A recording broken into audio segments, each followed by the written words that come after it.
के हाथ में चला जाना,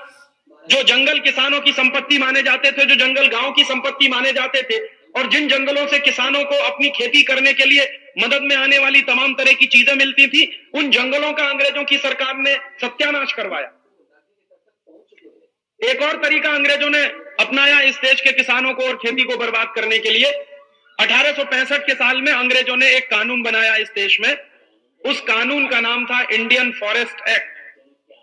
और यह कानून लागू हुआ 1872 में। फॉरेस्ट एक्ट का कानून अंग्रेजों की सरकार ने इसलिए बनाया था कि इस कानून के बनने के पहले जो जंगल होते थे वो गांव की संपत्ति माने जाते थे, और गांव की संपत्ति माने जाते थे जंगल, तो गांव के किसानों का सामूहिक हिस्सेदारी जंगलों पर होती थी। अंग्रेजों ने क्या किया, जो जंगल गांव समाज की संपत्ति होते थे, जो जंगल गांव के किसानों की संपत्ति होते थे, उन जंगलों को अंग्रेजी सरकार की संपत्ति घोषित करवा दिया कानून बनाकर, और उसी कानून का नाम है इंडियन फॉरेस्ट एक्ट। फिर अंग्रेजों ने उस कानून को कितनी सख्ती से लागू करवाया कि अंग्रेजों की सरकार के जो ठेकेदार होते थे वो जंगल कटवाते थे, जंगल से लकड़ियां लेके जाते थे, और भारत का कोई भी किसान अगर जंगल में जाकर लकड़ी काट लाए तो उसको सजा दी जाती थी।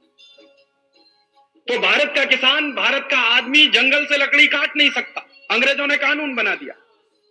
और अंग्रेजों की सरकार जो थी, उनके जो ठेकेदार होते थे वो जंगलों से लकड़ी कटवाते थे। तो जंगल के जंगल साफ करवाना शुरू किया अंग्रेजों की सरकार ने इस कानून के आधार पर, और जंगल खत्म होते गए तो फिर किसानों का क्या नुकसान हुआ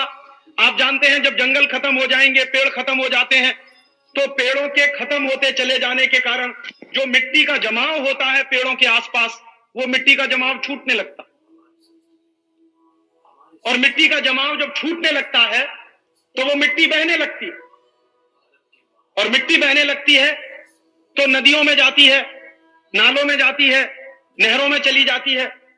और मिट्टी बह बहकर जब नदियों में बढ़ती चली जाती है तो नदियों का स्तर ऊंचा होता चला जाता, नदियों की गहराई